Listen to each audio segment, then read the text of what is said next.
You're listening to an archived Cabral Concept podcast. After listening to this show, check out the most up-to-date podcasts available at stephencabral.com/podcasts or search directly on iTunes.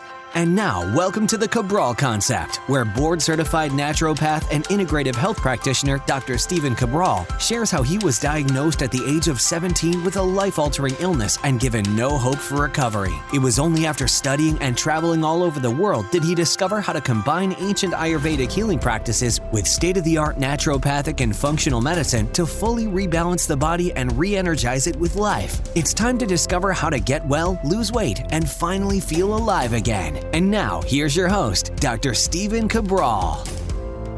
Happy you could join me here today, and this is part 2. So yesterday, we answered about 6 or 7 of our community's questions. We went over all sorts of topics yesterday, like what's worse, sugar or hydrogenated oil? We went over cataracts and better eye health, which has definitely been a more popular topic the last couple weeks. We talked about IBS, digestive-based issues, mucus in your stool. We talked about rare genetic-based issues. We spoke about migraines. So many questions talked about yesterday. So please do head on over to stephencabral.com/1443 for yesterday's show. Today's show and all of today's questions, if you want to follow along, you can head over to right now, stephencabral.com/1444. So I'm looking forward to today's questions from our community. As always, of course, really enjoy seeing what questions are being asked. Certainly gives me a lot of great ideas for future topics as well.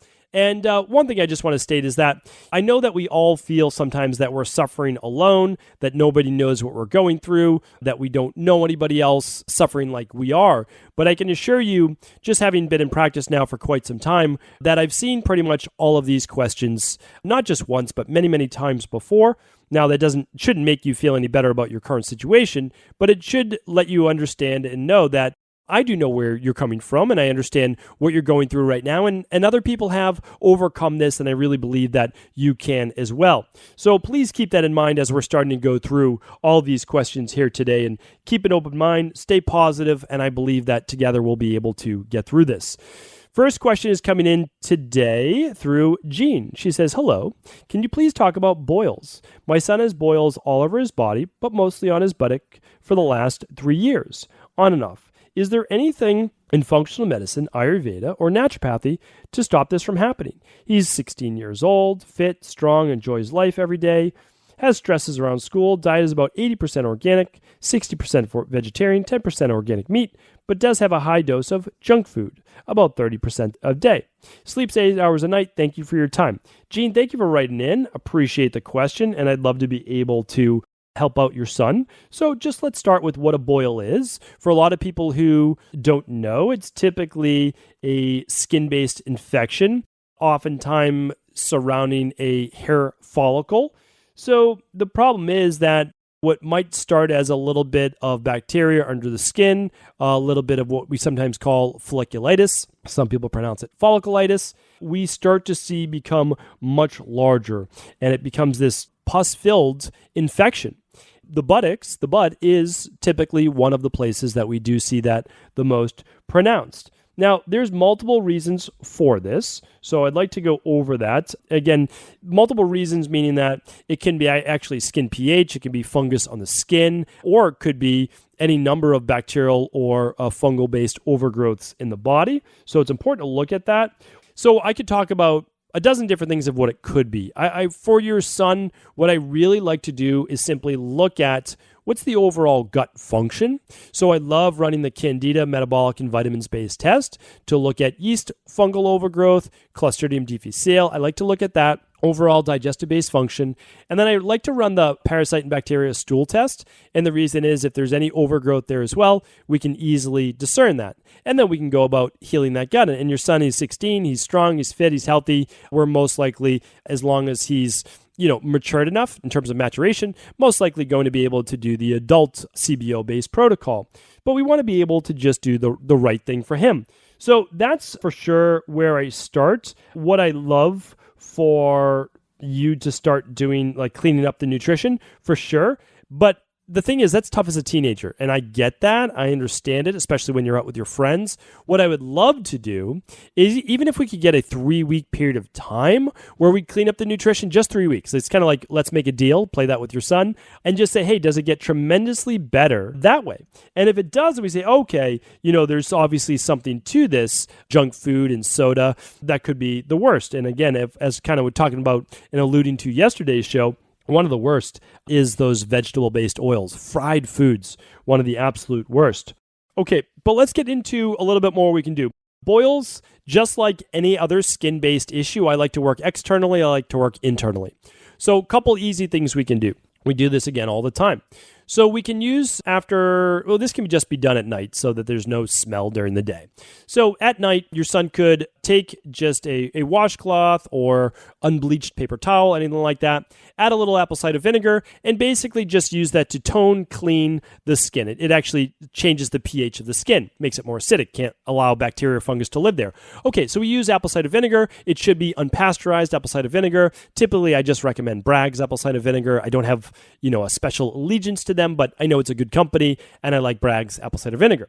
So we can use that and then allow that to dry. Okay, so at least allow it to stay for 2-3 minutes, and then after that, you could dab it dry if you need to. Okay, after that, a couple things we can do. One is we could simply add colloidal silver. Okay, so you can add colloidal silver. That would be fine, and that would be good because it helps with bacteria, helps with fungus, etc. So you could try that for 1 week. Does that help tremendously? Great.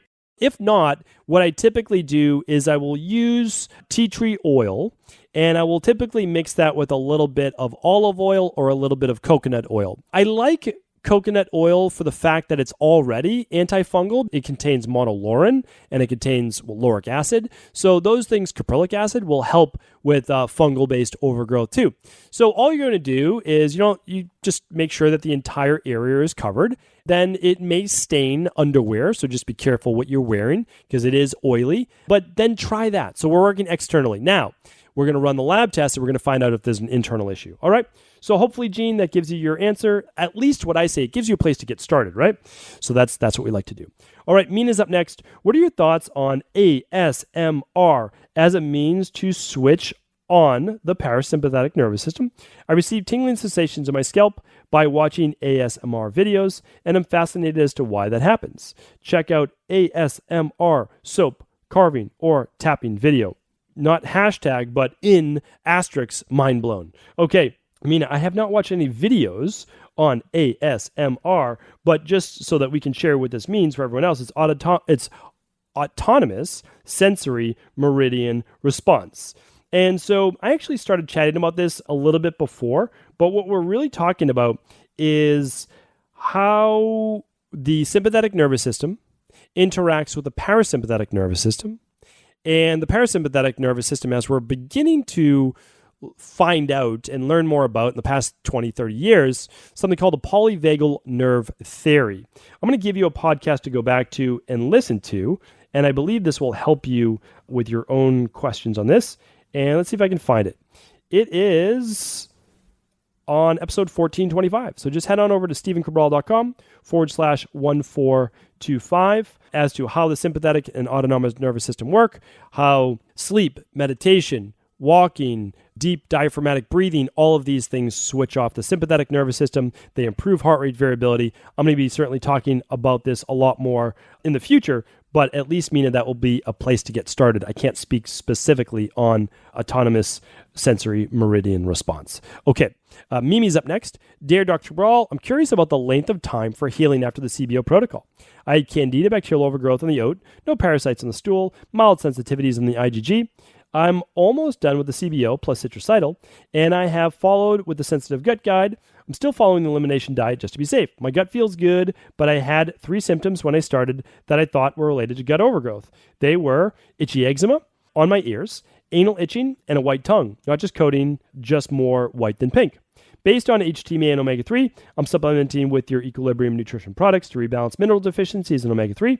I was hoping these 3 symptoms would have started to subside as I'm almost done with the CBO, but they haven't eased. So my question is, do you see these kind of symptoms go away during the protocol or more after the 3 months of heal and seal? Thank you for everything you do. You saved my health and my life, and I'm eternally grateful to you. Well, I appreciate that, Mimi. And I will take a tiny smidgen of credit. That's about it. You did all the work, right? There's a lot of people who find the answer. We talk about the answer every day on the Cabral Concept. I mean, today is episode 1444. And every show is just kind of one more thing that you can do. And that's why I love people to go back, listen to the back episodes as long as it takes you. It doesn't really matter how long, right? Because you're going to be alive a long time. So start to accumulate that knowledge. Just as I did. That's the whole goal of the Cabral Concept. It was the podcast that I wish I had at 17 years old, and I wish that my mom had, my family had, so that they could learn what was wrong with me specifically, but also how they themselves can heal, right? Because it's eventually, once you get well, it has to be about others. How can we help others? I understand where you're coming from. The itchy ears, the anal itching, and the white coating on the tongue can certainly be fungal. Here's the thing, though. They can also, there's a couple things. They can also be local. I forget too sometimes, like, okay, well, we might have completely fixed the gut, but maybe this is local. Like, you can have a local fungal infection in your sinuses. You can have a local fungal infection in your ears. Same around the anus. And same in the mouth. It's called thrush, right? So here's what I want to look at. If your gut's feeling good, which it seems that it is, so let's look at local. So let's have you maybe, again, we don't talk about colloidal silver often, but we could use a little bit of colloidal silver, 1 to 2 teaspoons 3 times a day away from food. And we can just kind of let that sit on the tongue, sit in the mouth, gargle with a little bit. We could also mouth pull with coconut oil. And mouth pulling with coconut oil, I typically recommend sesame, but in this case, since it's fungal based, we can gargle 10 minutes every day with coconut oil. And that could help the local thrush. Now, a white tongue, as long as it's not coated, could actually just mean weak digestion. It can actually mean low stomach acid, okay? A cold stomach is called a kapha-based disorder in Ayurveda. Cold stomach, mucus stomach, low stomach acid, low heat, which means low pitta, and higher kapha. You don't have to know what any of that means. Just know that modern day science also backs up Ayurveda. So just make sure that you're still using hot ginger tea with meals, that you're using the daily digestive enzymes. So we can also use a little coconut oil in the ears. We can use a little coconut oil on the anus as well. The same thing applies. A little bit of apple cider vinegar first, wait for it to dry, and then coconut oil in those specific areas. The Nutrabiotic also makes airdrops, just like they make the maximum GSE. The regular GSE is not what you want, or citricidal. Again, the citricidal is available at equilibriumnutrition.com. So a lot of words in there. You're welcome to rewind, go back, play those. But again, tea tree oil, usually diluted, coconut oil, colloidal silver, all of these things work for local fungal-based issues. Try using them for 2 to 3 weeks. And of course, definitely do the Heal and Seal. This came in on November 25th. You're probably already into that. Maybe you're already getting the results that you're looking for, which is great. So there you go, Mimi. Thank you for writing in. Manny's up next. Let's see where we're at time-wise. My office, which I'm not complaining, is so bright and sunny right now, I can't even see what time we're at right here. All right, we're at about 13 minutes. Fantastic. So Manny's up next. Hello, Dr. Brawl. Love your podcast and all that you do. I'm a 52-year-old male, and I have had diverticulosis with diverticulitis for the past 5 years. I listened to episode 827 and have ordered the 3 gut tests. Great. In this episode, you mentioned an autoimmune paleo diet, but that didn't go into specifics. I understand that when I get the test back, I will most likely go on the CBO protocol with the sensitive gut guide. Is this the guide that's the same as autoimmune paleo that you mentioned? If so, should I go ahead and follow the sensitive gut guide or wait for the test? In your experience, do the pockets of diverticula actually heal, or will they always be there? Thank you. Deepest gratitude and appreciation for you. Thank you, Manny. Appreciate you. So yes, the sensitive gut guide, though, is so much more than autoimmune-based paleo.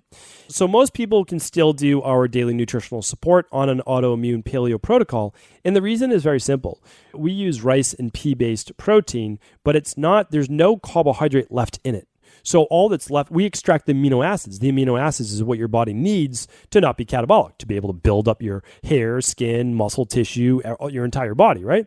That's why it's typically totally fine. And what you'll do on your CBO protocol, which, by the way, our sensitive gut guide comes with our gut-based protocol, our CBO protocol. So the sensitive gut guide is low inflammatory, it balances blood sugar, it helps with hormones, it doesn't feed yeast or bacteria in the gut. So it's an amazing plan, but it's so much more than just any one thing. It took many, many years to continue to tweak this, and we are actually on version 6.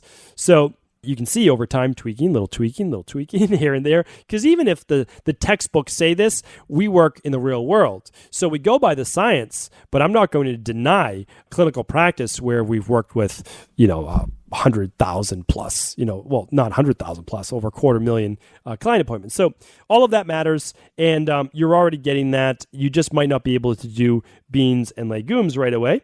And you might not be able to do the grains. Keep in mind, we do eliminate the grains for 21 days, and then you start to reintroduce. We work on customization. And the only way to customize things is to first eliminate, and then you slowly add one thing back at a time. When you add one thing back every 72 hours, you get to say, did I have an elimination short term within hours of eating it, sometimes even minutes, or within the next 3 days? And if no, well, that food's typically okay. You try it again that week. Did you have a reaction? Because sometimes it takes a second introduction. If no, you're probably good. So all of this is covered in the CBO protocol. I look forward to hearing your success. Did you say, can you clear up those pockets? Yeah, they're bacteria. And for sure, you'll have to work with your PCP. If you're not in a particular episode, you might actually be able to do the intestinal cleanse 6 weeks through, meaning during your CBO protocol for 5 days, you might be able to do our intestinal cleanse, which will help draw out and pull out a lot of that bacteria. So again, we can't treat, we can't cure, we can't diagnose disease.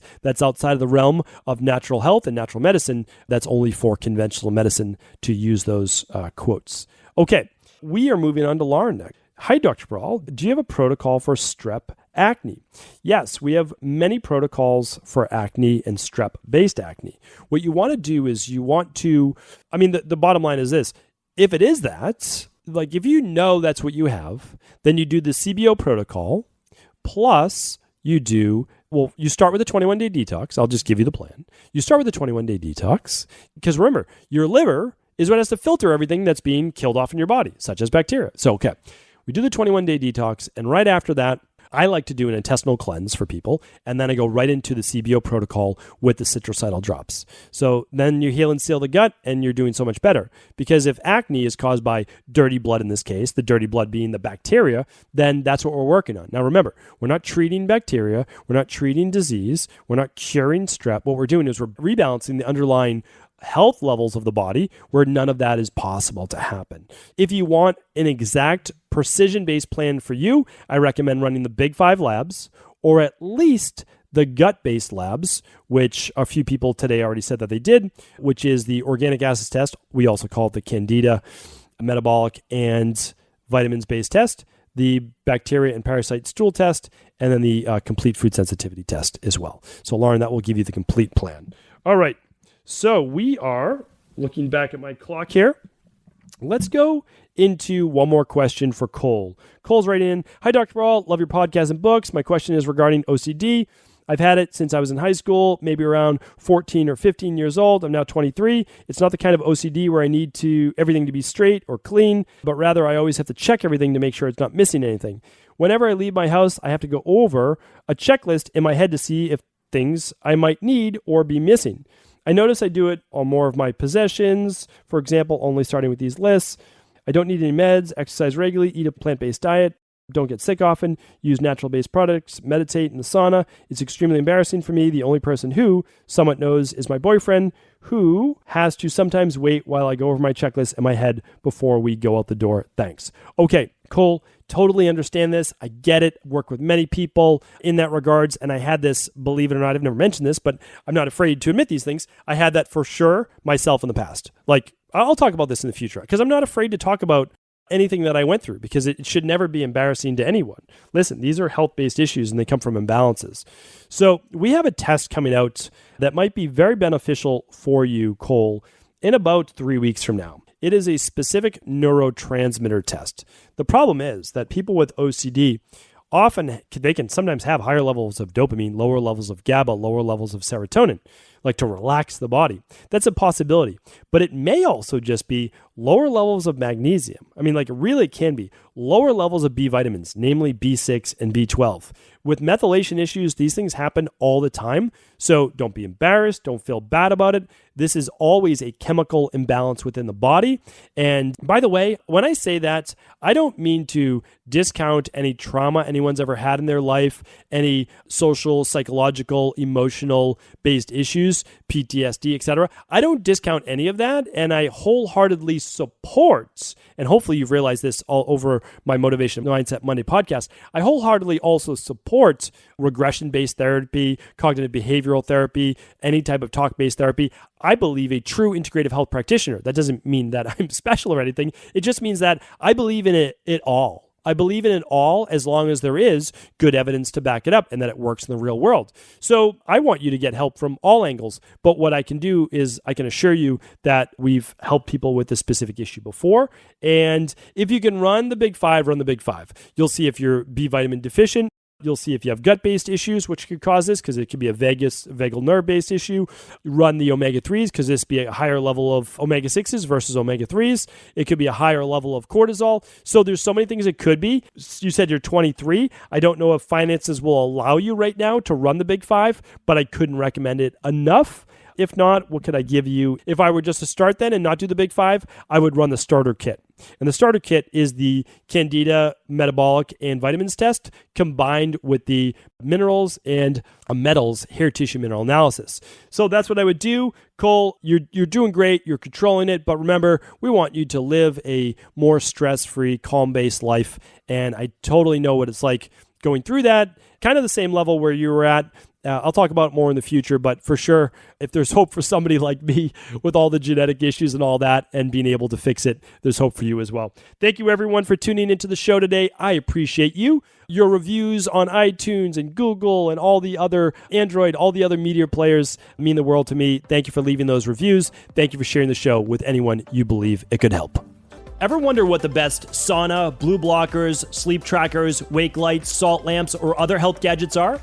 Or what about the top non-toxic mattresses, sheets, soaps, bath products, toothpaste, and cookware? Or would you like to know the cleanest choices for hemp parts, meal delivery services, supplements, and much more? I personally curated, researched, and now created a resource page of all of my top picks that continues to grow each week. These are the exact products I use in my own life, with my family, in my private practice, and they're the ones I trust. To find out all of my up-to-date recommendations and all the details, simply head on over to stephencabral.com/resources.